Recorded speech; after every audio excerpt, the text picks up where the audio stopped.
अस्सलाम वालेकुम, मैं शाहबाज खान आपका फिर से एक बार खैर मकदम और इस्तकबाल करता हूं एमजी कोचिंग एकेडमी के ऑनलाइन प्लेटफॉर्म पर।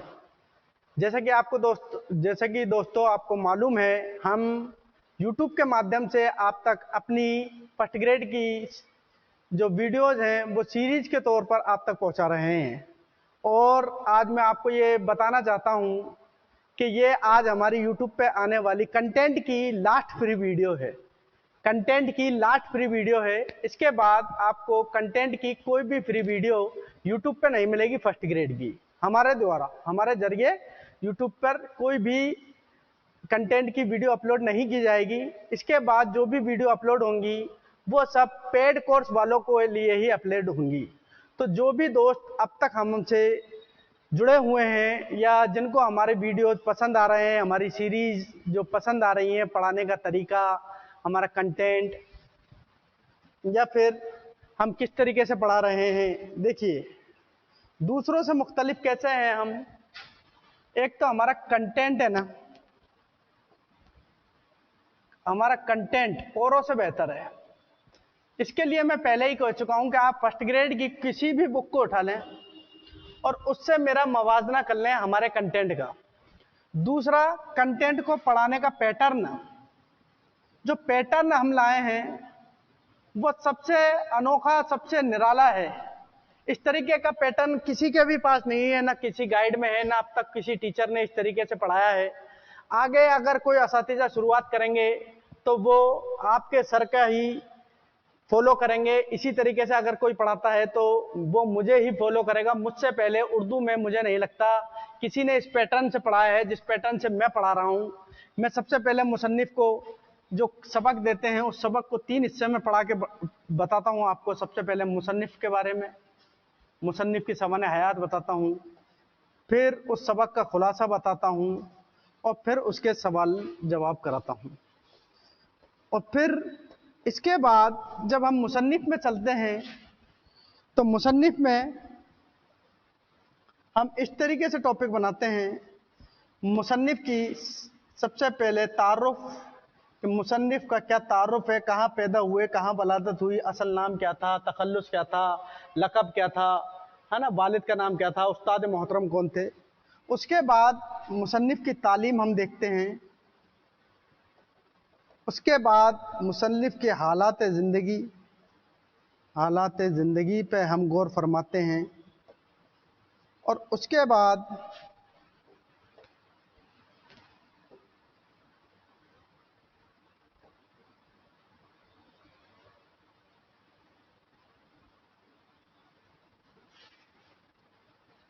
उस मुसन्निफ के अदबी कारनामे हम देखते हैं। और उसके बाद मुसन्निफ में कोई ख़ास बात होती है तो ख़ास बात भी हम देखते हैं। इस तरीके का पैटर्न रहा है हमारा पढ़ाने का। कंटेंट में कोई कमी नहीं है। जितना भी कंटेंट पढ़ाया है उसको आप किसी भी फर्स्ट ग्रेड की बुक से मवाजना कर लें। प्रीवियस पेपर जो आए हैं अब तक राजस्थान की बात कर रहा हूं मैं, राजस्थान में प्रीवियस पेपर मिला लें, चाहे से वो रीट के हों, सेकंड ग्रेड के हों या फर्स्ट ग्रेड के, मुझे नहीं लगता कि कोई भी क्वेश्चन बाहर होगा। जब तक कि ये बता देता हूं मैं, 99% क्वेश्चन आपको इसमें से मिल जाएंगे। मैं उन तलबा से गुजारिश करता हूं जो कहीं भी सेलेक्ट नहीं हो रहे हैं, उनको मेरी खास अपील उन्हीं से है कि आप आने वाली भर्ती फर्स्ट ग्रेड की है और किसी के बहकावे में नहीं आए कि वो सर अच्छे हैं, वो सर अच्छे हैं। आप खुद का मुताला खुद करें कि मुझे किससे पढ़ना है। एक सेकंड ग्रेड लगे हुए बंदे से, एक सेलेक्टेड टीचर से जिसकी सेकंड रैंक है ओवरऑल राजस्थान में और उर्दू में सबसे ज़्यादा नंबरात हैं, वो सेकंड ग्रेड भी सिलेक्टेड है, वो थर्ड ग्रेड भी सिलेक्टेड है एक ही साथ और पहली ही बार में। वो ये भी बताता है कि आपको क्वेश्चन किस तरीके से पूछे जाएंगे, क्वेश्चन किस तरीके से आते हैं और आपको क्वेश्चन किस तरह से सॉल्व करना है। हर चीज़ मैं अपनी वीडियो में आपको बताता हूं कौन सी चीज़ खास है, कौन सी चीज़ इग्नोर करने लायक है। देखो बच्चों, एक बात मेरी खास तौर पे ध्यान रखना, आप ऐसे ऐसे लोग मिल जाएंगे आपको उर्दू के अंदर जिनको बहुत उनकी जो इल्म होगा वो बहुत गहरा होगा, गहरे दकीक अल्फाजों से इस्तेमाल कर करके आपको कंफ्यूज कर देंगे। लेकिन सबसे खास क्या चीज होती है, ध्यान रखना मेरी इस बात को, पढ़ने से पहले आप पे छोड़ना आना चाहिए। पढ़ने से पहले आप पे क्या आना चाहिए? छोड़ना आना चाहिए। कि पढ़ने से पहले छोड़ना क्या होता है? जो ये जान लेता है ना कि छोड़ना मुझे ये है, ये चीज मेरे काम की नहीं है, वही सेलेक्ट होता है। वरना किताबें भरी पड़ी हैं, उर्दू की किताबें भरी पड़ी हैं, इतनी इतनी किताबें हैं। फर्स्ट ग्रेड में अगर कोई पर्सनली तैयारी करे ना, उसके लिए कम से कम 23 किताबों की जरूरत होगी। 23 किताबें चाहिए तब जाके। और मैं इतनी सारी किताबों को, बहुत सारी किताबें पढ़नी पड़ती हैं मुझे, बहुत सारी किताबों को अपने नोट्स में यकजा करके फिर आप तक पहुंचा रहा हूं। अपने नोट्स में यकजा करके एक जगह ला करके उनको, फिर मैं आपको तीसरी चीज क्या दे रहा हूं? तीसरी चीज में जो दे रहा हूं आपको, वो दे रहा हूं ट्रिक। किसी भी चीज को याद करने की ट्रिक कैसी है? वो याद कैसे होगा? मिल तो जाएगा, याद कैसे होगा? कैसे हमें पेपर के अंदर वो चीज याद आएगी कि हाँ ये चीज ऐसे थी? बिगैर ट्रिक के आप उर्दू को याद नहीं कर सकते, ध्यान रखना मेरी बात को। 44 राइटर तो डायरेक्ट पढ़ने, डायरेक्ट और इनडायरेक्टली 16, टोटल हो जाते हैं 60। ये तो पढ़ने ही है इनडायरेक्ट, डायरेक्टली इनडायरेक्टली 60 राइटर आपको पढ़ने हैं। कितने? 60 राइटर आपको पढ़ने हैं। 60 राइटर, जिसमें शायर भी हैं, मुसन्निफ भी हैं, सर सैयद तहरीक भी है, अलीगढ़ तहरीक भी है, जदीदियत भी है, सब चीज है। और तीसरा जो दे रखा है उर्दू लिटरेचर, है ना, उर्दू लिटरेचर, उर्दू साहित्य के बारे में, वो सब उसमें बहुत सारे राइटर आएंगे। तो इतनी चीजों को याद रखना किसी भी इंसान के लिए पॉसिबल नहीं है जब तक क्या नहीं हो, ट्रिक नहीं हो। तो मैं आपको बता रहा था कि हम एक्स्ट्रा क्या ला रहे हैं, साथ ही हमें आपको पीडीएफ उपलब्ध करवा रहे हैं ताकि आप उसको सुन लें और पीडीएफ में से नोट्स बना लें। मैं कोई स्लाइड तो चला नहीं रहा हूं। आपने देखा होगा अब तक एक भी वीडियो मेरा ऐसा नहीं है जिसमें मैंने और असातिजा की तरह स्लाइड चलाए हों। पीछे स्लाइड चला देते हैं, उसको बोल देते हैं, उसमें पेन फेर देते हैं और ये ऐसा, ये ऐसा, और हमारी किताब में से इतना आया, हमारी किताब। भाई तेरी किताब तुझे ही याद नहीं है, तेरी किताब तुझे ही याद नहीं है, समझ लेना मेरी इस बात को। क्योंकि मैं किसी की बुराई नहीं करना चाहता, बस मुझे सिर्फ अपनी खूबियों का पता है, अपनी दूसरे की खामियों से मुझे लेना देना नहीं है। आप खुद समझदार हैं, आप खुद समझ सकते हैं।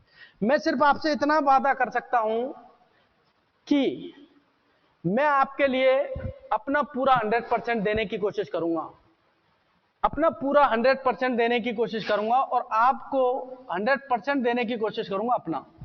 आप भी अपना अगर 100% दे देंगे ना, इंशाल्लाह सुम्मा इंशाल्लाह, मुझे पूरी उम्मीद है कि आप एक सीट ले लेंगे। बात है सिर्फ सिलेक्शन की, बात है सिर्फ सिलेक्शन की। अब जिन स्टूडेंटों का अभी सिलेक्शन नहीं हुआ या जो पॉइंटों से रह रहे हैं, उनसे मैं पूछना चाहूंगा, क्या आपसे कोई घर पे पूछने आया क्या आप कितने महीने पढ़े थे? 6 महीने, साल भर, 2 साल, 4 साल, 5 साल, 10 साल, कितने महीने पढ़े थे? कोई नहीं पूछना आता। या आप कितने नंबरात से रह गए, उनको इससे भी कोई लेन देन नहीं है। या बीमार हो गए थे, इससे भी उनको कोई लेन देन नहीं है। आपने उर्दू में लिख के याद करा या हिंदी में लिख के याद करा, किसी को कुछ लेना देना नहीं है। ये समाज सबसे बड़ा निर्दयी है और इससे भी बड़ा निर्दयी होता है कंपटीशन। कंपटीशन में रहम नहीं है, कंपटीशन रहम नहीं करता पेपर कभी भी। आपकी मेहनत पे उसे कोई वो नहीं आएगा, आप पे रहम करने वाला सिर्फ अल्लाह ताला है। अगर उसने चाहा, मैं अपना 100% दूंगा, आप अपना 100% दें। जो मैं पढ़ाऊं उसी तरीके से पढ़ें, जो मैं याद कराऊं उसी तरीके से याद कराएं। मैं गारंटी इस बात की देता हूं कि मुझसे पढ़ने के बाद आपको किसी भी गाइड की कोई जरूरत नहीं पड़ेगी। किसी भी गाइड में इतना मवाद मिलेगा ही नहीं जितना मैं पढ़ा रहा हूं, क्योंकि मेरी तैयारी आज की नहीं है। आज से मेरे 2-4 महीने या 2-4 साल की तैयारी नहीं है, ये तैयारी है 2016 से। 7 साल का बहुत तवील अरसा तय करके मैं यहां तक पहुंचा हूं, जो आज मेरी फर्स्ट ग्रेड में 2nd रैंक है, 2nd ग्रेड सेलेक्टेड हूं, 3rd ग्रेड सेलेक्टेड हूं, ठीक है ना। और अभी आगे तैयारी कर रहा हूं, आप सभी को पता होगा किस चीज का पेपर आ रहा है आगे, और आपके लिए जी जान से कोशिश कर रहा हूं। आप सब देखते हैं, स्लाइड नहीं चलाता हूं मैं, खुद मुंह जबानी याद है, वही मुंह जबानी याद आपको याद कराता हूं। जैसे मैंने याद करा वैसा आपको याद कराने की कोशिश करता हूं। बाकी तो अल्लाह ताला के हाथ में है कि क्या किसके नसीब में लिखा हुआ है। तो बस मेरा इतना ही कहना है कि जो भी स्टूडेंट अब तक जुड़े हुए थे, अब तक जुड़े हुए हैं, और हमारा कोर्स, उनको मेरा कोर्स, मेरा पढ़ाना पसंद आ रहा है कि हाँ मैं एक सेलेक्टेड टीचर से ही पढ़ना चाहता हूं, कि मैं एक सेलेक्टेड टीचर से ही पढ़ना चाहता हूं, जिसको ये पता है कि क्वेश्चन किस तरीके से आते हैं और क्वेश्चन किस तरीके से नहीं आते हैं, जिसको ये पता है कि मुझे क्या छोड़ना है और क्या नहीं छोड़ना है, जिसको ये पता है कि इस सबक में ये इंपॉर्टेंट क्वेश्चन है, एग्जामिनर की निगाह इस चीज पर होगी कि वो मवाद में से, उस पूरे सबक में से ये चीज आपसे पूछना चाहेगा। एक एग्जामिनर की तरह सोच के आपको पढ़ा रहा हूं कि एग्जामिनर आपसे क्या हर चीज जो भी पढ़ाई है उसका सवाल जवाबात कराए हैं, ये नहीं हर। और आगे भी जितने भी वीडियो आएंगे सब इसी पैटर्न पे आएंगे। मेरे जरिए जो भी चीज पढ़ाई जाएगी वो इसी पैटर्न पे पढ़ाई जाएगी, और एक एक चीज को खोल के रख दूंगा आपके सामने। कहीं भी कोई गाइड की जरूरत ही महसूस नहीं होगी, बल्कि गाइड जब लाओगे ना आप कहोगे कि इसमें तो बहुत हल्का मैटर दे रखा है। इससे तो देखो बच्चों, इतना ध्यान रखना, अगर गाइडों से सिलेक्शन होते ना तो आज सब टीचर होते। गाइड आपकी सिर्फ 70% सहायक हो सकती है, 70%, ज्यादा से ज्यादा 60 से 70% ही गाइड में से आता है। किसी भी गाइड में से 60 से 70% ही आता है, कोई सी भी उठा के देख लेना। और इस पे सिलेक्शन नहीं होता है, होगा ही नहीं, जिंदगी भर पढ़ते ही रहो चाहे से, इस पे सिलेक्शन होगा ही नहीं। सिलेक्शन करने के लिए 80 से 85% पेपर अटेम्प्ट करना पड़ता है। 80 से 85% पेपर सही बचना चाहिए, इतना तो उर्दू में इतना तो बचना ही चाहिए, और फर्स्ट पेपर एवरेज होना चाहिए, तब जाके सिलेक्शन होगा। साथ में मैं आपको क्या दे रहा हूं, साथ में पैटर्न के बाद, ट्रिक के बाद, अगला पेज पे चलते हैं। साथ में मैं आपको क्या दे रहा हूं, साथ में मैं आपको दे रहा हूं फर्स्ट पेपर की हिस्ट्री। फर्स्ट पेपर की हिस्ट्री बिल्कुल फ्री, फर्स्ट पेपर की हिस्ट्री बिल्कुल फ्री, जो कि बिल्कुल क्या है, फ्री है हमारा कोर्स लेने वालों के लिए, बिल्कुल फ्री है हमारा कोर्स लेने के वालों के लिए। और कौन पढ़ाएगा, तो मैं खुद पढ़ाऊंगा, मैं खुद पढ़ाऊंगा फर्स्ट ग्रेड की हिस्ट्री आपको, क्योंकि मेरा मेन सब्जेक्ट उर्दू के साथ साथ हिस्ट्री भी रहा है, और हिस्ट्री मैं पहले पढ़ा चुका हूं कोचिंग में, ऑफलाइन मोड पे मैं हिस्ट्री पढ़ा चुका हूं। मैं खुद आपको वक्त मुझे मैसर हो जाए इतना, ताकि मैं आपको हिस्ट्री पढ़ा सकता हूं। 5वां क्या मिलेगा आपको, फर्स्ट पेपर की पूरी स्ट्रेटेजी, फर्स्ट पेपर की पूरी, क्या उसको फर्स्ट पेपर का पूरी स्ट्रेटेजी बताऊंगा आपको। सिलेक्टेड बंदे के पढ़ने के यही फायदे हैं, फर्स्ट पेपर की पूरी स्ट्रेटेजी बताऊंगा कि पेपर क्रैक कैसे होगा। 30 सही सवालात करने हैं आपको, 30 सही, 75 में से 30 सही सवालात करने हैं, यानी 40% पेपर अटेम्प्ट करना है आपको, 40% पेपर अटेम्प्ट करना है कम से कम। इतना नहीं हुआ तो दूसरा तो चेक ही नहीं होना है। तो मैं पूरी स्ट्रेटेजी बताऊंगा कि कैसे आप 50 क्वेश्चन तक पहुंच सकते हैं आराम से, क्योंकि फर्स्ट ग्रेड के फर्स्ट पेपर में भाई 12 सब्जेक्ट हैं, हर सब्जेक्ट का माहिर नहीं बना जा सकता, लेकिन इतना जरूर किया जा सकता है कि माहिर भी नहीं बने तो 50 क्वेश्चन तक भी नहीं पहुंच सकते। इतना जरूर किया जा सकता है कि 50 क्वेश्चन के आसपास आप रहते हैं, 50 क्वेश्चन के आसपास में आप रह के 40 क्वेश्चन तो बिल्कुल सही राइट कर ही आएंगे, 40 तो, और आप हो जाएंगे सेफ जोन में। छठी क्या चीज है स्ट्रेटेजी के बाद, छठी और वेरी मोस्ट बता रहा हूं आज अपने YouTube पे, लास्ट कंटेंट का लास्ट वीडियो, इसलिए जितना भी मैं पढ़ाऊंगा ना आपको, जितना भी पढ़ाऊंगा उर्दू में, जितना भी पढ़ाऊंगा उर्दू में, आपका ज्यादा से ज्यादा सिर्फ एक रजिस्टर भरेगा, एक रजिस्टर भरेगा। अच्छा मोटा रजिस्टर होना चाहिए, 120-140 रुपए वाला आता है ना वो स्पाइरल रजिस्टर, अच्छा चिकने पेज का लिया करो रजिस्टर, साइकोलॉजिकल बात है, पेज चिकने पेज के होने चाहिए ताकि उस पर बने हुए अक्षर चमके हुए अक्षर जल्दी याद होते हैं। एक रजिस्टर भरेगा, और इस पूरे रजिस्टर को 20 से 30 पेज में सिमटा दूंगा, शॉर्ट नोट्स, जिसे मैं अपनी निगाह में क्या कहता हूं, शॉर्ट नोट्स।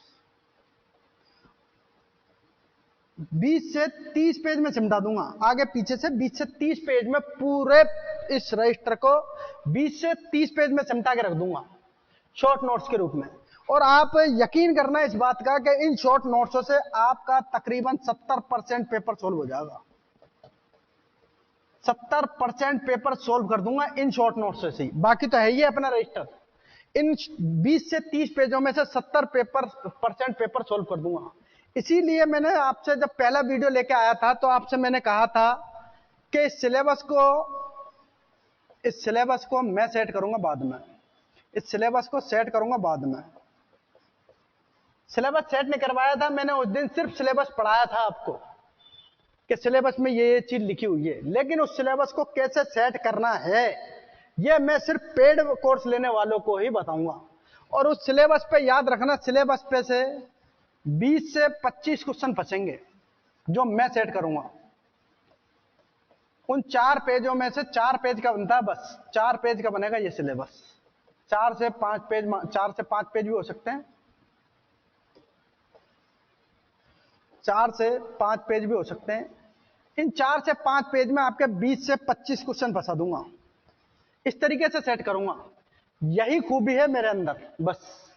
बाकी किसी से मेरा कोई बैर नहीं है। कोई मेरे बारे में क्या कहता है, कोई मुझे ट्रोल करता है, कोई कहता है हिंदी में लिखता है, कोई कहता है तलफ्फुज़ सही नहीं है, कोई कहता है क्या है क्या नहीं। भाई मुझे जिसे दिखाना था ना वो है आरपीएससी, इसे दिखाना था। और इसने जो रिजल्ट दिखाया ना मेरा, वो दुनिया के सामने है। तो मुझे तो खुद को साबित करने की जरूरत नहीं है। उगते सूरज को सारी दुनिया सलाम करती है। ध्यान रखना मेरी बात को, उगते सूरज को सलाम पूरी दुनिया करती है। कि इस बात को बस यहीं खत्म करूंगा कि उड़ाया यारों ने मजाक बहुत, पर अक्सर मान गए हमें।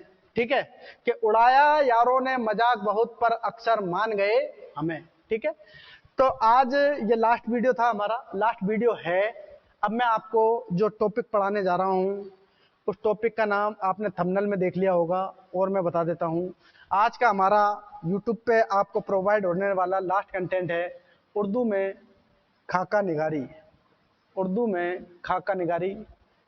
ठीक है, और अगर किसी को यकीन ना हो ना इस बात का कि मैं सेकंड रैंक है, तो भैया 64 86 28 मेरे रोल नंबर है। और थर्ड ग्रेड के भी रोल नंबर दे दूंगा और सेकंड ग्रेड के भी रोल नंबर दे दूंगा, आप मिला लेना।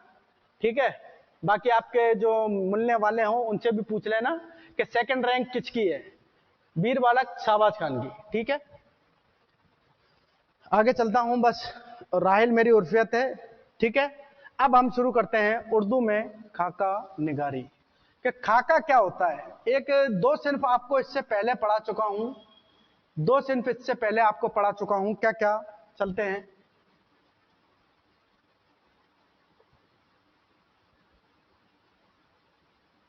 दो सिर्फ इससे पहले आपको पढ़ा चुका हूं, दो सिर्फ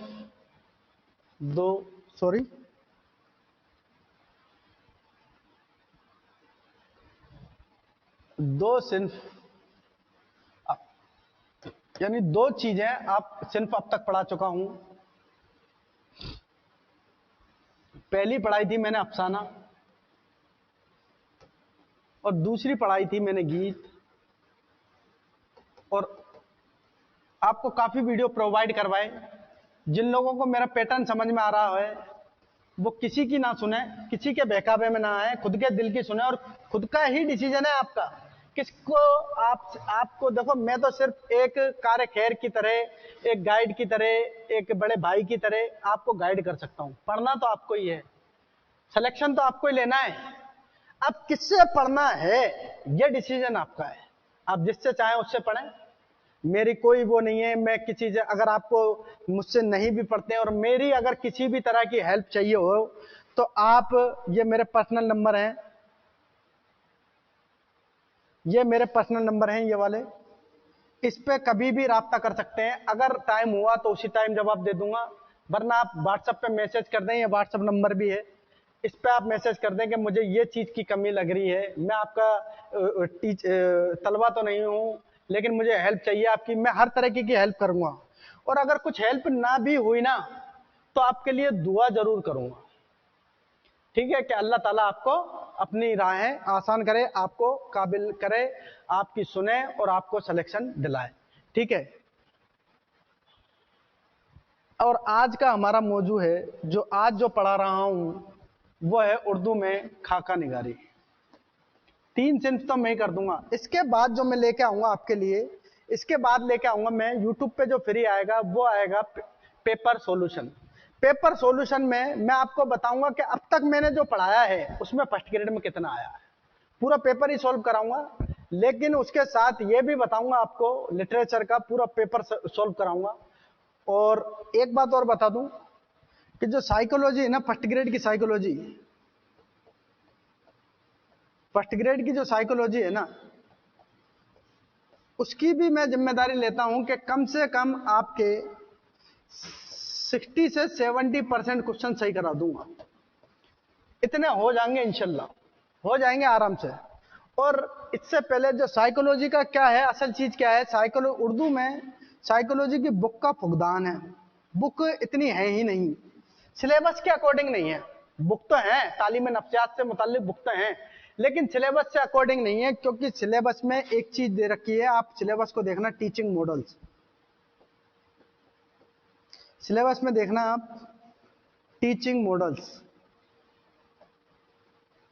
और वो आपको कहीं नहीं मिलेंगे, किसी भी बुक में टीचिंग मॉडल्स नहीं मिलेंगे।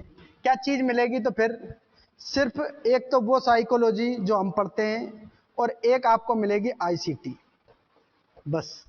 इसके अलावा आपको टीचिंग मॉडल्स नहीं मिलेंगे। और यहां से 8 क्वेश्चन आएंगे भाई। और ये अल्लाह ताला का शुक्र है मेरे ऊपर, और मेरे माँ बाप की दुआएं और दोस्तों की दुआएं, कि ये अपन पे बहुत बेटर तरीके से आते हैं। बहुत ही बेटर तरीके से, उम्दा तरीके से इनको समझाऊंगा आपको। टीचिंग मॉडल्स जैसे प्रच्छा प्रतिमान, अग्रिम प्रतिमान, बहुत सारे प्रतिमान। मॉडल्स को कहते हैं प्रतिमान, किसी चीज को समीप लाना, किसी चीज को किसी के समीप ले आना। पढ़ाते समय आप बच्चे को जो सबक पढ़ा रहे हैं और बच्चे के विचारों को कैसे मिलाएंगे, कैसे उनके समीप लाएंगे, ये होता है मॉडल, टीचिंग मॉडल। टीचिंग यानी शिक्षा, मॉडल पढ़ाने में शिक्षा के प्रतिमान। आपने रीट में भी पढ़ा होगा प्रच्छा प्रतिमान, है ना। इस तरीके से बहुत सारे प्रतिमान हैं। बेंजामिन बाइकॉन का है शायद, वल्लाहु आलम, अभी मुझे इतना ध्यान भी नहीं है। बेंजामिन बाइकॉन का ही है शायद, जिसका भी है प्रच्छा प्रतिमान, इंक्वायरी, है ना। तो उसे इंक्वायरी कहते हैं अंग्रेजी में। तो इस तरीके के टीचिंग मॉडल्स तो आपको किसी भी बुक में नहीं मिलेंगे, चाहे से आप उठा के देख लेना।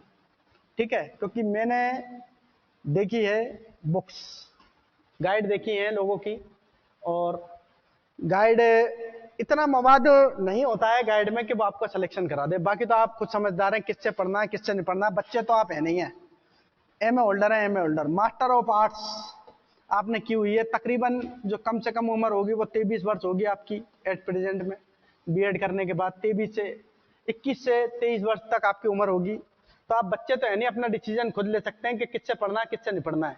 अगर जिनको भी पढ़ना है वो एमजी अकेडमी पर आए, एमजी अकेडमी का ऑनलाइन प्लेटफॉर्म पे आए, डाउनलोड करें और अपना कोर्स ले लें, जिस पर 10% की छूट चल रही है 30 सितंबर तक। इसके बाद छूट बंद हो जाएगी, ध्यान रखना इस बात को, इसके बाद छूट बंद और हो जाएगी।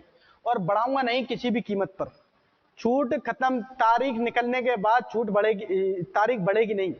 तो जिनको भी लेना है अभी लेना है, और आज ही मेरी वीडियो जब तक आप तक पहुंचे उसके बाद आपको अपना डिसीजन लेना है।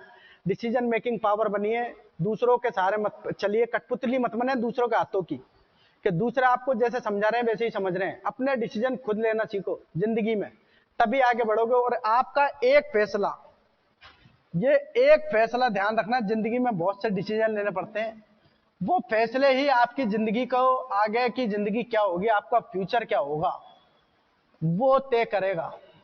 आपके आगे का फ्यूचर क्या होगा वो तय करेगा। आप ऐसे टीचर से पढ़ना चाहते हैं जो सिलेक्टेड है, या ऐसे से जो अभी तक कुछ तो सिलेक्टेड है नहीं है और ज्ञान पूरी दुनिया का बांट रहे हैं, ठीक है। बाकी आपकी मर्जी, एक फैसला आपका फ्यूचर डिपेंड करेगा। या तो आप सिलेक्शन ले सकते हैं सिलेक्शन ले लिया तो आपकी जिंदगी सफल, और आपके जो रिश्तेदार है ना, जो आपसे हसद रखते हैं, हासिदीन, उसी दिन पता चलता है हासिदीनों का भी, जिस दिन रिजल्ट आता है। जिसका आ गया उसके लिए बहुत खुश होंगे, बहुत अच्छा सा, और मन में सोचेंगे क्यों हो गया इसका तो। और जिनका नहीं होता है उसके लिए दिखाएंगे कि अरे इसका तो नहीं हुआ, अरे मुझे बहुत दुख है, और मन में खुश होंगे नहीं हुआ, मजे आ गई, नहीं तो हमें जीने नहीं देता, है ना। और आपका जब भी सिलेक्शन हो जाए, एक बात और मेरे ध्यान रखना, कभी घमंड मत करना, कभी भी घमंड मत करना। अल्लाह ताला को घमंड पसंद है ही नहीं, तकब्बुर बिल्कुल भी पसंद नहीं।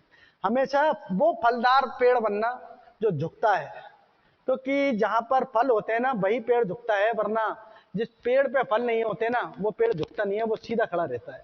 आप फलदार पेड़ बनना, खुद भी आगे बढ़ना, अपनी कौम को भी आगे बढ़ाना। मेरा ऑनलाइन प्लेटफॉर्म पे आने का यही मकसद है कि जो बच्चे बेचारे निराश, हताश, हतोत्साहित हो गए हैं, वो कैसे ना कैसे आगे बढ़ जाएं, बस इसीलिए मैं आया हूं।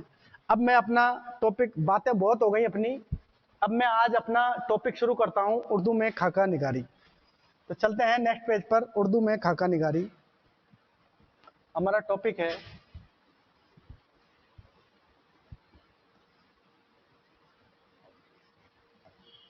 उर्दू में खाका निगारी, जैसा कि आपको पता है दोनों ही मीडियम में पढ़ाता हूं मैं। खाका निगारी किस लिए पढ़ाता हूं? ताकि जो बच्चे उर्दू को हिंदी में लिख के याद करते हैं वो आसानी से याद कर लें। उर्दू में खाका निगारी,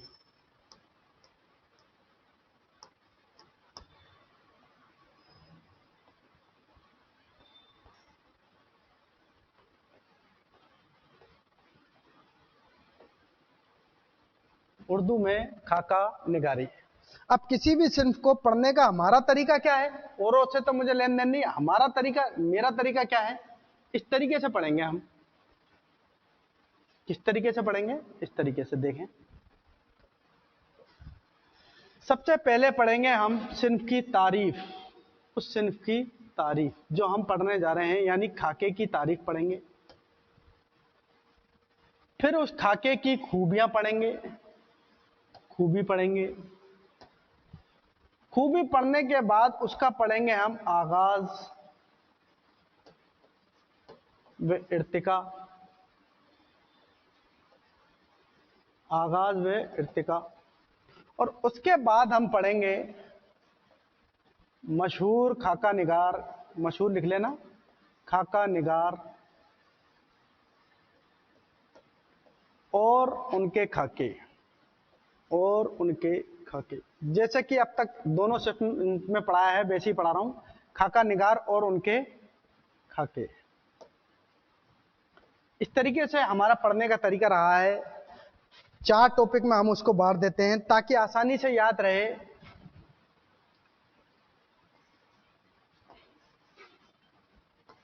और क्वेश्चन कहां से आते हैं वो भी मैं बताता चलता हूं। तारीफ में आएगा तो किस तरीके से क्वेश्चन आएगा, खूबी में आएगा तो किस तरीके से क्वेश्चन आएगा, आगाज और इर्तिका में से क्वेश्चन आएगा तो किस तरीके से आएगा, और खाका निगार और उनके खाके देगा तो किस तरीके से आएगा। ठीक है, तो सबसे पहले हम शुरू करते हैं खाके की तारीफ। नेक्स्ट पेज पे चलते हुए हम शुरू करते हैं खाके की तारीफ।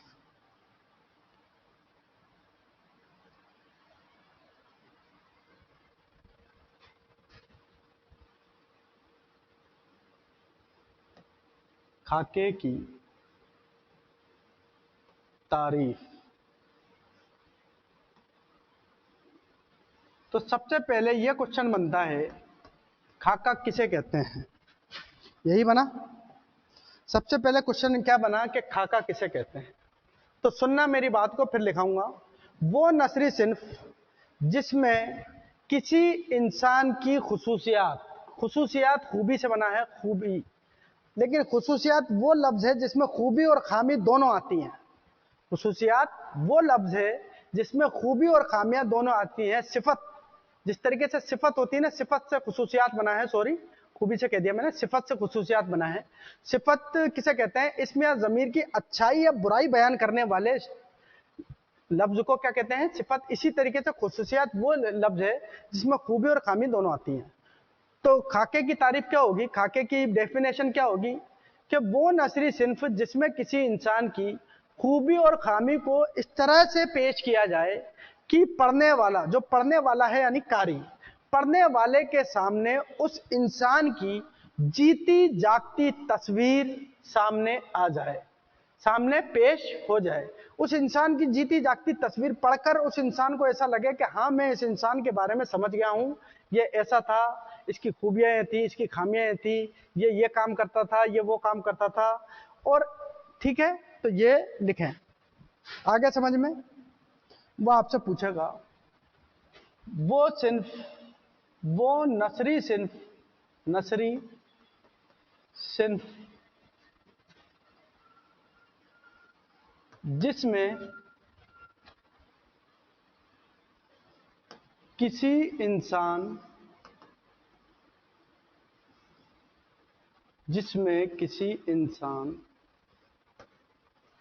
की खुसूसियात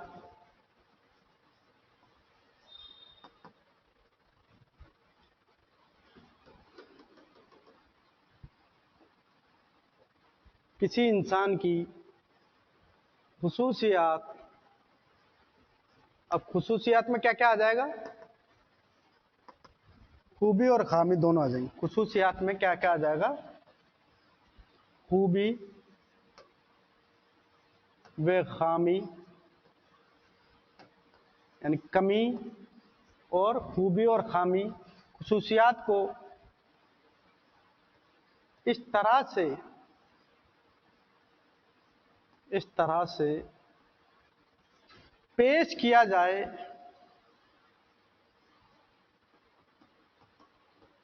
इस तरह से पेश किया जाए कि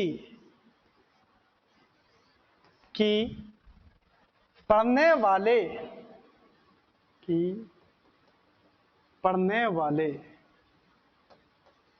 यानी कारी पढ़ने वाले के सामने उस शख्स की, उस इंसान की, उस शख्स की, उस इंसान की जीती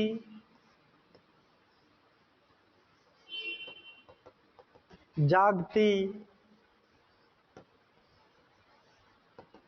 जीती जागती कलमी तस्वीर, कलमी तस्वीर यानी लिखी हुई तस्वीर, कलम से बना तस्वीर सामने आ जाए, सामने आ जाए। ठीक है, वो नसरी सिन्फ जिसमें किसी इंसान की खुसूसियात यानी खूबी व खामी को इस तरह से पेश किया जाए कि पढ़ने वाले के सामने, जो पढ़ने वाला है उसकी आंखों के सामने उस इंसान की जीती जागती कलमी तस्वीर सामने आ जाए, उसके सामने या आंखों के सामने उस इंसान की जीती जागती कलमी तस्वीर सामने आ जाए। ठीक है, आगे यहां तक समझ में कोई परेशानी? तो लिखना दूसरी चीज, दूसरा पॉइंट लिखना, खाके को, दूसरा पॉइंट लिखना, इसीलिए खाके को, इसीलिए खाके को मुरक्का, मुरक्का या कलमी तस्वीर, कलमी तस्वीर भी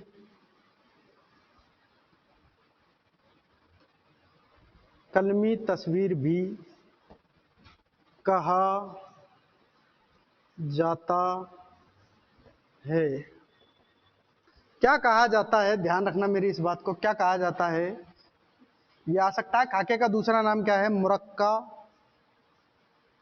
यानी तस्वीर ही होती है, मुरक्का या कलमी तस्वीर, क्योंकि आपने उसके सामने कोई वैसी तस्वीर तो भेजी नहीं है फोटोग्राफर की, है ना। कलमी तस्वीर उसकी खूबी और खामी इस तरीके से पेश की कि वो उस इंसान का एक होलिया, एक कलमी तस्वीर आपके आंखों के सामने, कलमी तस्वीर आपके सामने पेश हो जाती, कलमी तस्वीर भी कहते हैं। तीसरा लिखना, तीसरी लाइन, और ये लिखना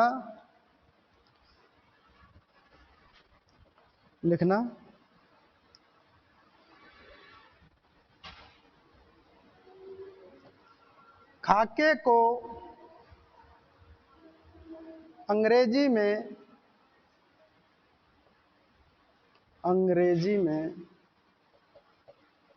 खाके को अंग्रेजी में स्केच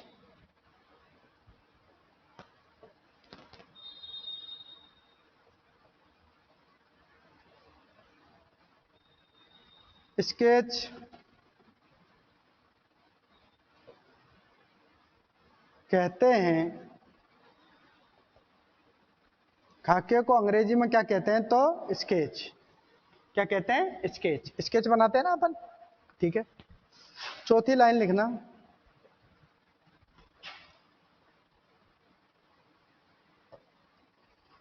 अंग्रेजी में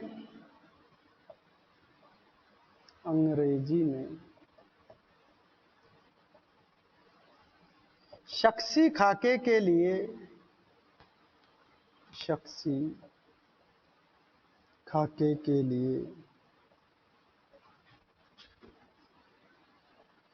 पहले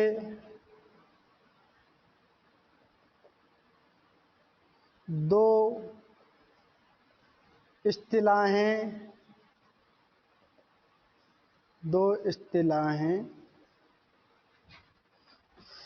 इस्तेमाल की जाती थी।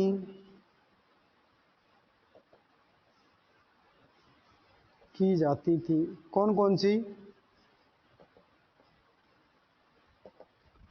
पर्सनल स्केच, इधर लिख देता हूं, अंग्रेजी में आ गया ये नाम, पर्सनल स्केच या पेन पोर्ट्रेट, पेन कलमी तस्वीर, पेन पोर्ट्रेट, ठीक है। लेकिन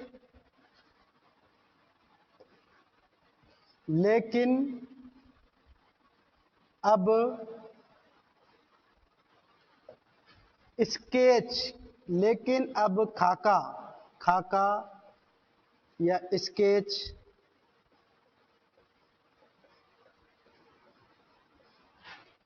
ही इस्तेमाल किया जाता है,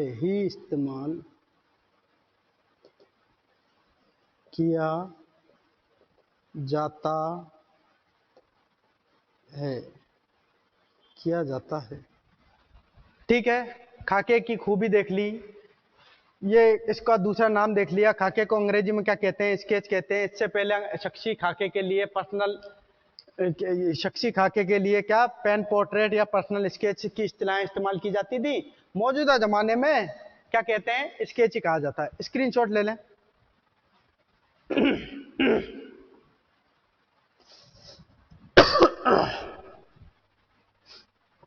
उम्मीद करता हूं आपने ले लिया होगा। अगले पेज पे चलते हैं। अब देखें, एक डेफिनेशन लिखना निसार अहमद की। किसकी लिखना? डेफिनेशन निसार अहमद की लिखना। खाका किसी भी इंसान का मारूजी ऑब्जेक्टिव है ना, मारूजी मुताला है।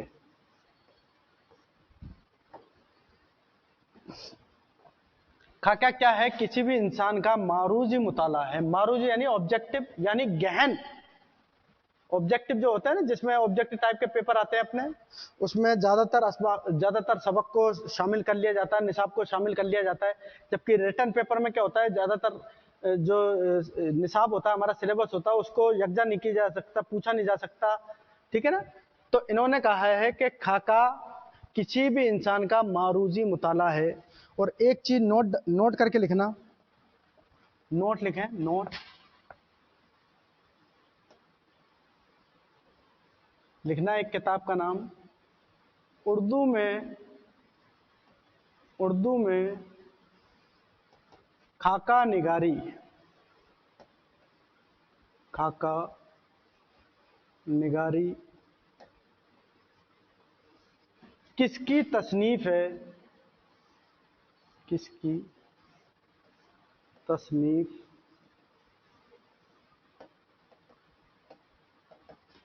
किसकी तसनीफ है? इसका आंसर हो जाएगा निसार अहमद, निसार अहमद। उर्दू में खाका निगारी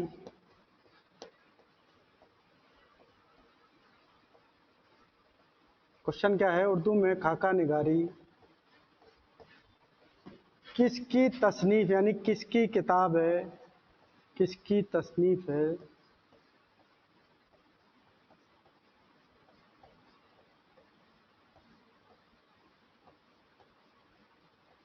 तो किसकी है? निसार अहमद की। इसीलिए ये जो डेफिनेशन है, ये जो परिभाषा है, ये इम्पोर्टेंट हो जाती है। याद रखना इस चीज को, इस नोट को वेरी वेरी इंपॉर्टेंट लगा लेना, ठीक है? ठीक है, यहां तक का स्क्रीनशॉट लें। फिर पढ़ते हैं हम खाके की खूबियां। खाके की खूबी ले लें, स्क्रीनशॉट ले लें। मैं पानी पी लूं जब तक।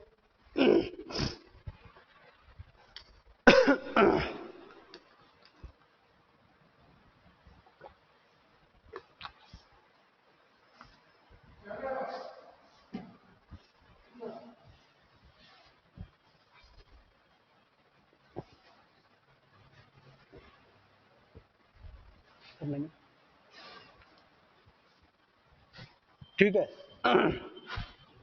अब लिखना खूबी।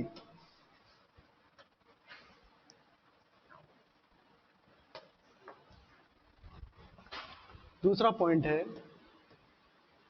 खाके की खूबी, खाके की खूबी। खाके की खूबी क्या है? तो सबसे पहले और वेरी वेरी इंपॉर्टेंट लगा लेना, सॉरी,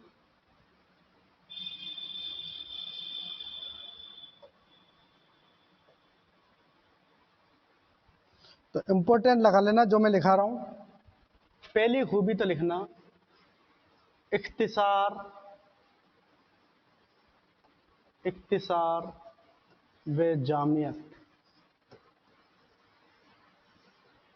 जामियत। इख्तिसार यानी छोटा होता है, जामियत यानी मुकम्मल होता है। छोटा भी होता है और मुकम्मल भी होता है, यानी छोटी सी कम शब्दों में गागर में सागर भर दिया जाता है। दूसरा लिखना वहदत तासीर, वहदत तासीर। वहदत तासीर अफसाने की भी थी, इसकी भी है। क्यों है? जब आप किसी इंसान के बारे में पढ़ते हैं, उसकी खाबी और खूबी और खामी के बारे में पढ़ते हैं, तो एक असर आपकी जिंदगी पर, आपके जहन पर जरूर पड़ता है उस इंसान का, कि ये इंसान ऐसा था। अगर आप नसीहत आमेज खाका पढ़ते हैं या किसी शख्स का खाका पढ़ते हैं, तो उसकी कोई खूबी ऐसी हो सकती है जो आप अपनी जिंदगी में लाना चाहते हो, और उसकी कोई खामी ऐसी हो सकती है जिससे आप अपनी जिंदगी से निकालना चाहते हो। इसीलिए इसकी दूसरी खूबी है वहदत तासीर। तीसरी लिखना, तीसरा लिखना खाके में, खाके में नाविल की, नाविल की तरह इंसान की, इंसान की हकीकी, इंसान की हकीकी जिंदगी का अक्स इंसान की हकीकी जिंदगी का अक्स नजर आता है। जिस तरीके से नावल में सच्चाई को पेश किया जाता है, उसी तरीके से खाके में भी सच्चाई को पेश किया जाता है। इंसान की हकीकी जिंदगी, सच्ची जिंदगी को पेश किया जाता है नावल की तरह खाके में भी। चौथा लिखना, खाका, खाके में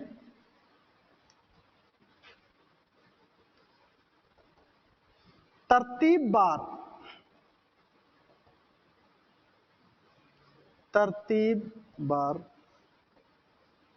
बात को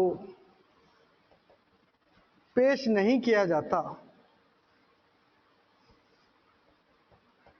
बात को पेश नहीं किया जाता,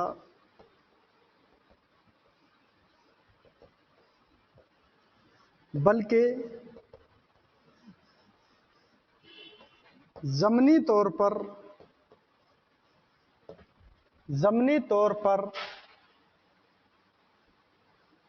बात कही जाती है, बात कही जाती है। यानी जिस इंसान के बारे में हम बता रहे हैं, ये नहीं कि उसकी जन्म बता रहे हैं, फिर उसकी तालीम बता रहे हैं, फिर उसकी हालात ज़िंदगी बता रहे हैं, बल्कि इशारों में ज़मनी तौर पर, बहुत मुख्तसर तौर पर उस इंसान की खूबी और खामियों को ही बयान किया जाता है, ताकि उसकी जीती जागती तस्वीर आपके सामने पेश हो जाए।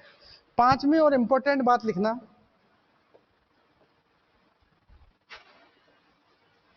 खाका उर्दू में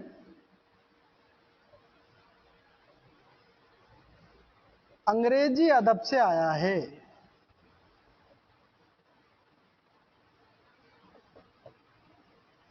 अंग्रेजी अदब से आया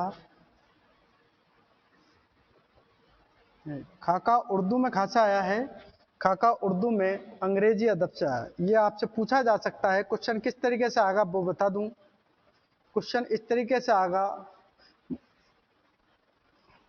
खाका उर्दू में खाका जो सिन्फ है वो किस अदब की देन है, तो आप कह देंगे अंग्रेजी अदब की देन है। या पूछ सकता है मशरिक या मगरिब करके, तो मगरिब कर देना भैया, मगरिबी अदब की देन है, मगरिबी अदब की देन है, ठीक है। वो पूछ सकता है खाके की खूबी बताइए, इख्तिसार और जामियत, और शायद ये क्वेश्चन आ चुका है एक बार। दूसरी वो पूछ सकता है खाके की खूबी वहदत तासीर, और तीसरी देके वो पूछ सकता है कि वो कौन सी सिन्फ है जिसमें नावल की तरह इंसान की हकीकी जिंदगी का अक्स नजर आता है। वो कौन सी सिन्फ है जिसमें नावल की तरह इंसान की हकीकी जिंदगी का अक्स नजर आता है, तो आप क्या कर देंगे, इसका सीधा सा आंसर खाका, ठीक है। खाके की खूबियां आ गई, खाके में तरतीबवार बात को वो दे सकता है। मंदरजा जेल में से कौन सी बात खाके के बारे में दुरुस्त नहीं है, 3 ये दे देगा। चौथी इसको दे देगा कि खाके में तरतीबवार बात को पेश किया जाता है, यही देगा, नहीं हटा देगा, और ये नहीं दिखेगा भी नहीं आपको। एग्जाम हॉल में नहीं वाले इतने क्वेश्चन होते हैं और इतना प्रेशर होता है हम पे कि नहीं हमें कहीं नजर ही नहीं आता है। तो देखो, पढ़ने से पहले क्वेश्चन पेपर को ये भी बताऊंगा, क्वेश्चन पेपर को कैसे सॉल्व करना चाहिए आपको। हर पेपर का मेरे अकॉर्डिंग 3 बार में होता है पेपर। एक बार में वो क्वेश्चन अटेम्प्ट किए जाते हैं जो हम एक ही बार में सीधा आंसर ढूंढ लेते हैं, और दूसरी बार में वो क्वेश्चन देखे जाते हैं जिनमें हम 2 में कंफ्यूज हैं और उनको अटेम्प्ट करते हैं, और तीसरी बार में वो क्वेश्चन देखते हैं जिनको हमें हाथ भी नहीं लगाना है। 3 राउंड लगते हैं पेपर के, ठीक है। सब सिखाऊंगा कैसे होता है कैसे नहीं होता है। और मेरा ये मानना है कि उर्दू का फर्स्ट ग्रेड का पेपर ज्यादा से ज्यादा लिटरेचर वाला पार्ट 90 मिनट का और आधी घंटा साइकोलॉजी का, 2 घंटे में हो जाएगा। 1 घंटा फ्री बैठोगे आप, अगर इंशाल्लाह मेरे साथ बने रहे तो इंशाल्लाह अल्लाह ताला ऐसा ही करे जो मेरी बातें हैं वो अल्लाह ताला कबूल करे। ठीक है, तो आप इसका स्क्रीनशॉट लें। आप ये इस तरीके से खाके की खूबियां खत्म होती हैं, इख्तिताम होता है खूबियों का। और तीसरा हमारा टॉपिक बनेगा खाके का आगाज और इर्तिका। तो चलिए आप चलते हैं खाके के आगाज और इर्तिका पर। देखना,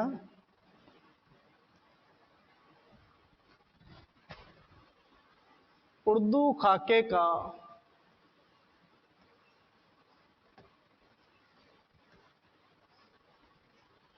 आगाज व इर्तिका। उर्दू खाके का आगाज और इर्तिका। आगाज व इर्तिका। और एक बात मेरी बात ध्यान रख लेना, यहां से हर बार क्वेश्चन पूछा जाता है। यहां से हर बार क्वेश्चन पूछा जाता है, वो भी बताऊंगा कैसे और कहां से और कब आया था, सब बताऊंगा। यही तो खूबी अपनी कि अपन की हर चीज पे पकड़ है कि कैसे तो क्वेश्चन आएगा, कैसे क्वेश्चन पूछा जाता है और कैसे आपसे पूछने के अमकानात हैं। तो लिखना इसमें सबसे पहले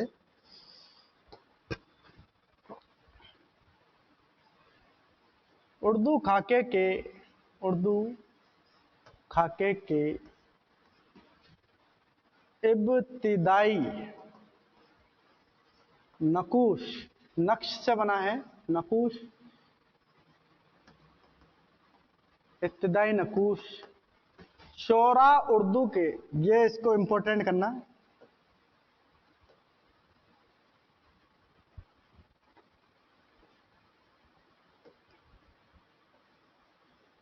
शोरा उर्दू के,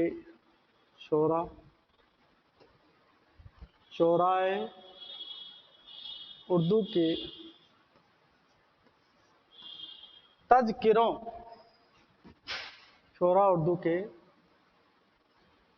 तज़किरों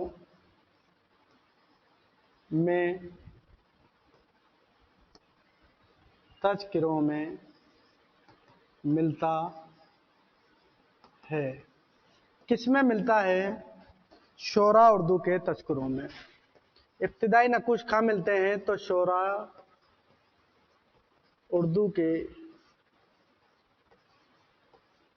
तज़किरों में। किसके नकूश मिलते हैं? खाकों के। ये भी उल्टा भी पूछ सकता है ना आपसे कि शोरा उर्दू के तज़किरों में इब्तिदाई नकूश किस सिन्फ के मिलते हैं? तो खाके के। या ये पूछ सकता है, पूछा इस तरीके से जाता है आपसे, उर्दू खाके के इब्तिदाई नकूश कहाँ मिलते हैं? तो आपका आंसर हो जाएगा शोरा उर्दू के तज़किरों में। कब आया था? सेट में आया हुआ क्वेश्चन है, सेकंड ग्रेड में आया हुआ क्वेश्चन है, इस तरीके से ये आया हुआ क्वेश्चन है। ठीक है, दूसरी लाइन लिखना। अब शोरा उर्दू के तज़किरों में मिलता है, जैसे मिसाल के तौर पर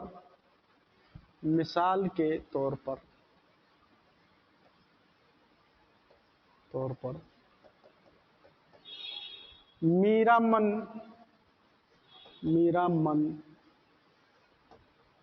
के फारसी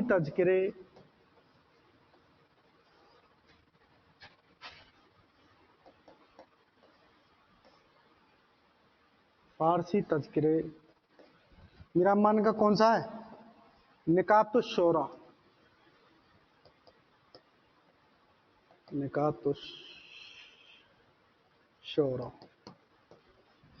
मीरा मन के निकातुश शोरा में कई शख्सियतों के बारे में बयान किया गया है। तो ऐसे ही तो इसमें होता है खाके में। एक मिनट, सॉरी,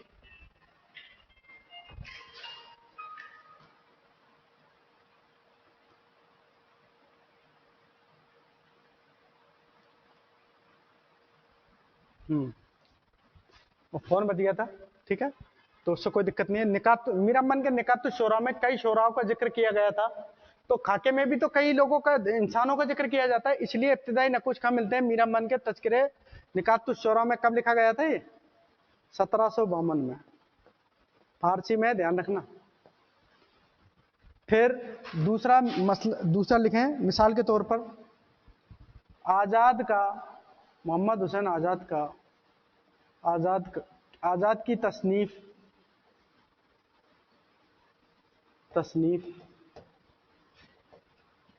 कौन सी आजाद की तसनीफ? आब हयात,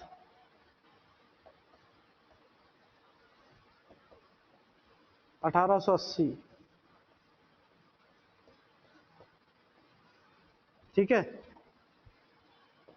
में भी है ना, आजाद की तसनीफ आब हयात में भी हमें कई शख्सों के खाके नजर आते हैं। मिसाल, ये तो नकूश है, ठीक है ना, यहां तक आ रहा है समझ में।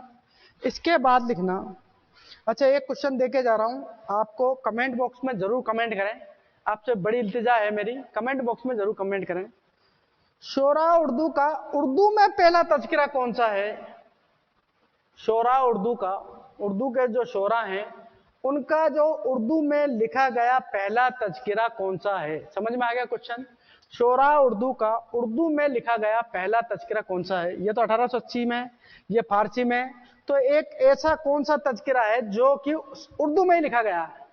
ठीक है ना, जरूर कमेंट बॉक्स में बताइएगा, क्योंकि अब तो मेरी कोई वीडियो आएगी नहीं यूट्यूब पे, फ्री पेड कोर्स वालों को तो कल पता चली जाएगी नेक्स्ट क्लास में, लेकिन आप लोगों को ये पता नहीं चलेगा, तो इसका आंसर जरूर देना। और ये क्वेश्चन भी जो मैंने पूछा है ना, आया हुआ क्वेश्चन है, ठीक है। फिर लिखें असली,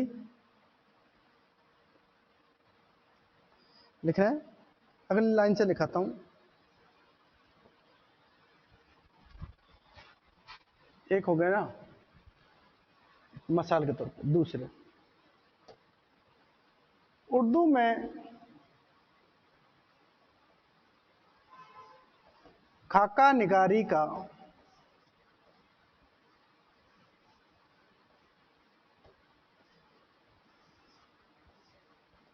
बाकायदा आगाज, बाकायदा,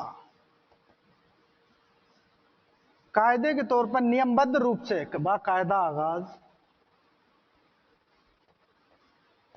20वीं सदी में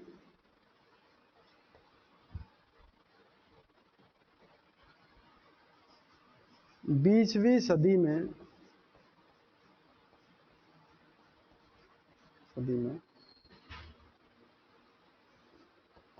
मिर्जा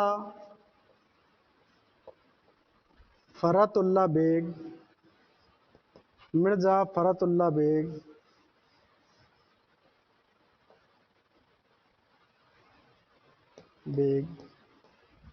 मिर्जा फरतुल्ला बेग ने किया। यानी उर्दू का पहला खाका निगार, यानी उर्दू का पहला खाका निगार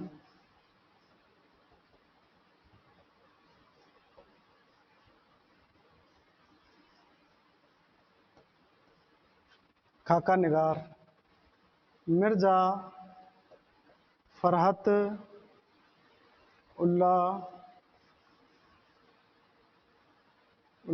बेग हैं, मिर्जा फरतुल्ला बेग हैं। फिर लिखना आगे की लाइन से, उर्दू का पहला खाका निगार कौन है? इस बात को इंपॉर्टेंट लगा लेना, उर्दू का पहला खाका निगार कौन है? मिर्जा फरतुल्ला बेग। इन्होंने बाकायदा इब्तिदा की है इसकी, और कब की है? 20वीं सदी में। अब वो कैसे हुई मैं बताऊंगा, ठीक है। लिखें अगली लाइन से, थर्ड, 1927 ईस्वी में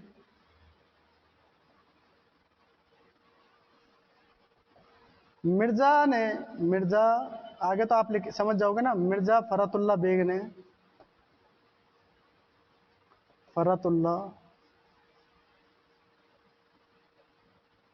ने अपने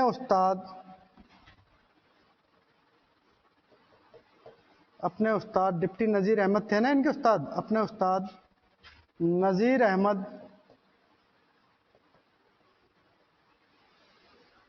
का खाका लिखा का खाका लिखा, तो हो गई, सॉरी, का खाका लिखा। 1927 ईस्वी में मिर्जा फरतुल्ला बेग ने उर्दू का पहला खाका लिखा और अपने उस्ताद नजीर डिप्टी नजीर अहमद या मौलवी नजीर अहमद का खाका लिखा, जिसका उन्वान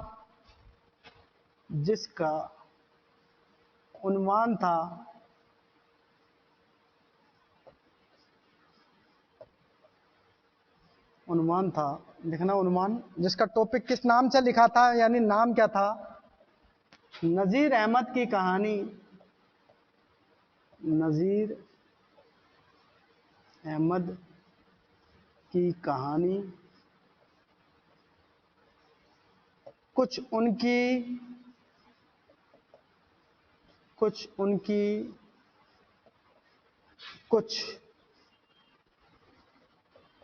मेरी जुबानी, कुछ मेरी जुबानी। ठीक है, तो उर्दू का पहला खाका कौन सा हुआ? क्वेश्चन बताओ, क्वेश्चन बन गया ना क्वेश्चन? उर्दू का पहला खाका कौन सा है? नजीर अहमद की कहानी, कुछ मेरी जुबानी। पहला खाका कौन सा हुआ? उर्दू का पहला खाका कौन सा है? फर्स्ट खाका ऑफ उर्दू, फर्स्ट खाका ऑफ उर्दू लैंग्वेज, फर्स्ट खाका कौन सा है? नजीर अहमद की कहानी,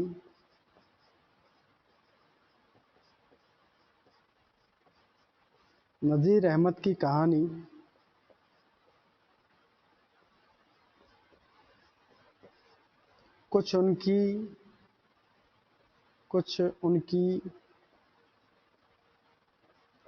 कुछ मेरी जुबानी,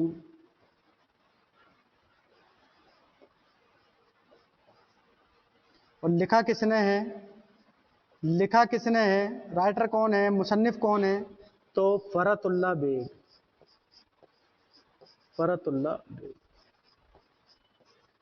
और कौन सी सदी में बना है, कौन सी सदी में खाके की बाकायदा आगाज हुआ है? तो 20वीं सदी में। सदी का ध्यान रखना भैया, 20वीं सदी में। ठीक है, क्वेश्चन आएगा। अब क्वेश्चन बता देता हूं, उर्दू खाके का इब्तिदाई नकूश किस में मिलते हैं? आंसर होगा चौरा उर्दू के तज़किरों में।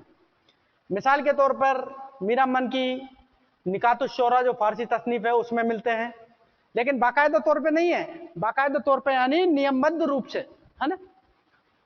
और मोहम्मद हुसैन आजाद की आब हयात में मिलते हैं। एक क्वेश्चन मैं आपसे पूछ ही चुका हूं कि उर्दू में शोरा उर्दू का पहला तस्करा किसने लिखा, वो फिर आपसे पूछेगा कि उर्दू में खाके निगारी की इब्तिदा किस सदी में हुई? 20वीं सदी में।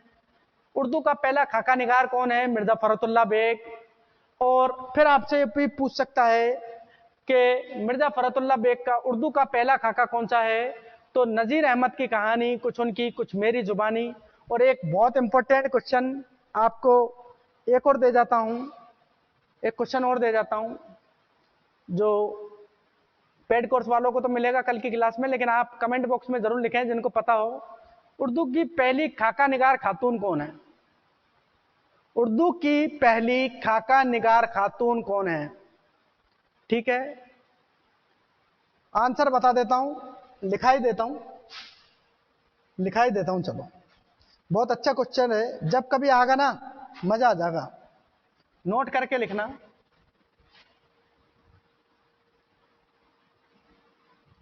नोट करके लिखना।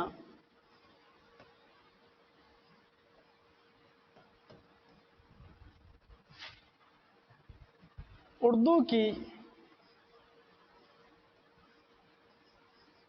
पहली खाका निगार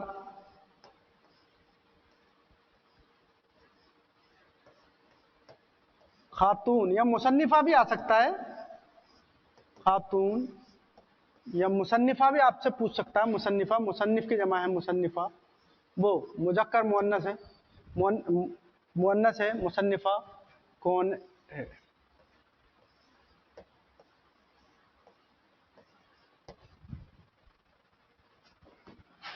आंसर लिखना, अनीस